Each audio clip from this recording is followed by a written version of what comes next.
was only about, you say something about contentment with basic requisites. Because it's something that most people would like to have, if they thought about it, to be satisfied with that which is available, readily available to you, actually. Mm-hmm. You know, good enough food, good enough clothing, good enough shelter, and enough medicine. But that's, even though we have those things available, People want more. There's no contentment generally. There's no contentment because there is no... because people are careless in regard to their desires. Contentment requires maintenance. It requires you to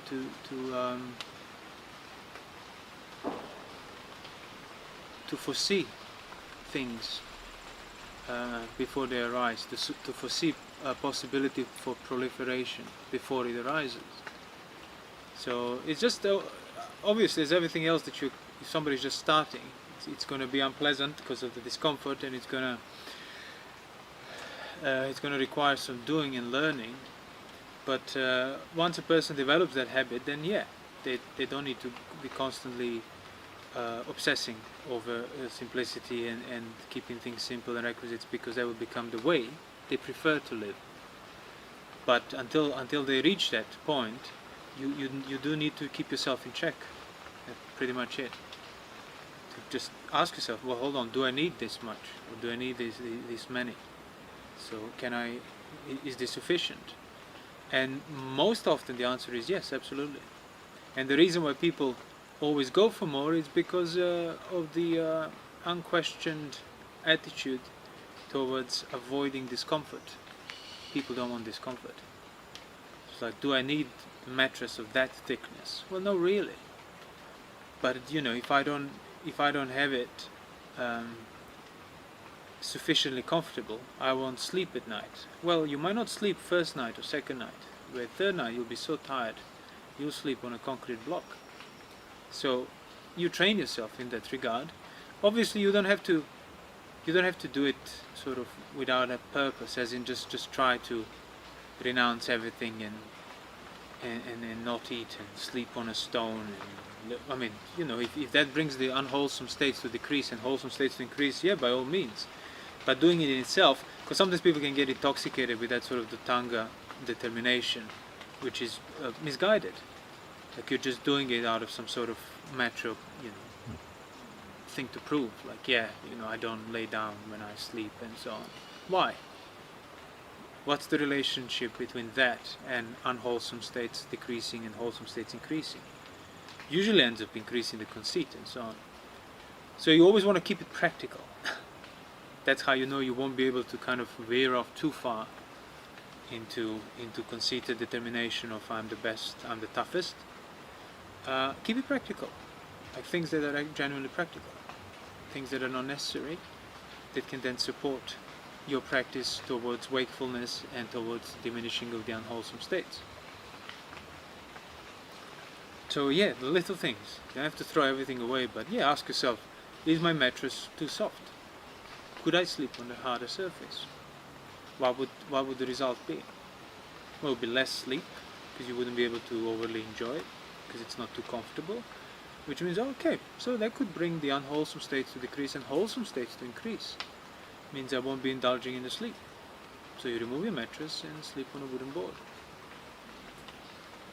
But if you're doing it out of some sort of self-advertisement, well, I mean, it can still arise. It can still be made wholesome.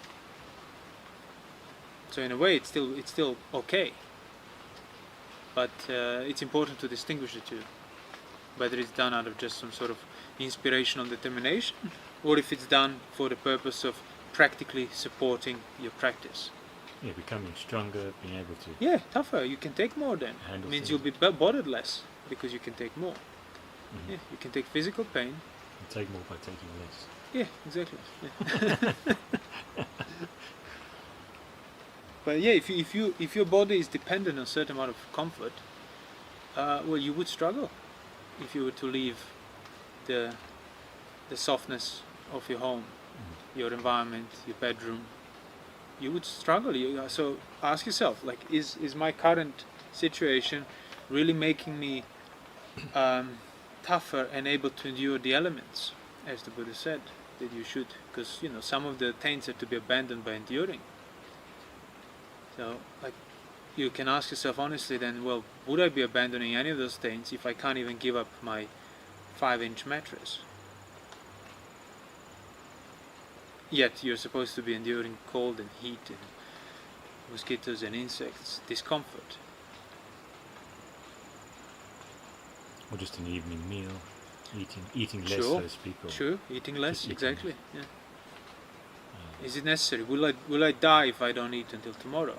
Will this hunger kill me? Am I genuinely like fainting and I don't know, losing my senses? No. No. So it's just a bit of discomfort. There's also in terms of shelter,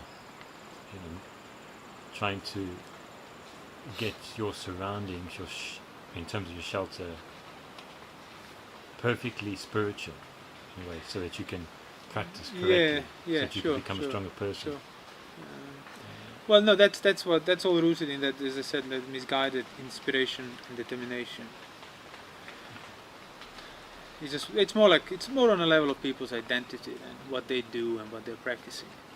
It's not really rooted properly on the level of actually trying to uproot the identity, belongings, appropriation, sense of self, life, and existence.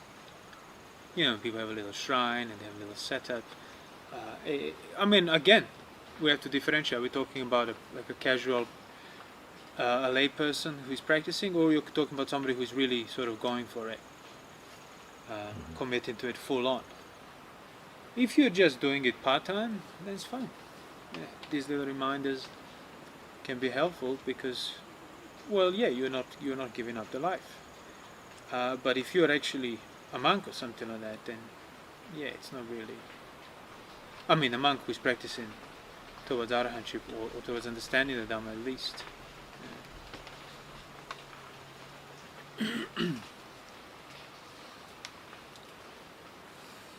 Because shrines can be focuses of your intentions to practice. Well, not really. I mean, again, as I said, if you live a busy lay life and you have no intention of leaving it, then yeah, a little shrine can remind you of certain values. In the same sense, the Buddha said, yeah, like, if you're not doing anything else, go and visit the place where the Tathagata was born and so on, because it will make you think about him, as in think about the values of enlightenment. But having shrine and worshipping shrine for the sake of your practice, well, that's just completely redundant. It makes no difference, literally. It's neither contributing. Well, it could be taking away if you think that's what practice is. But I think most people don't think that. They might do it out of a habit or some sort of like pleasing identity. My shrine, my ajahn, my this, my that.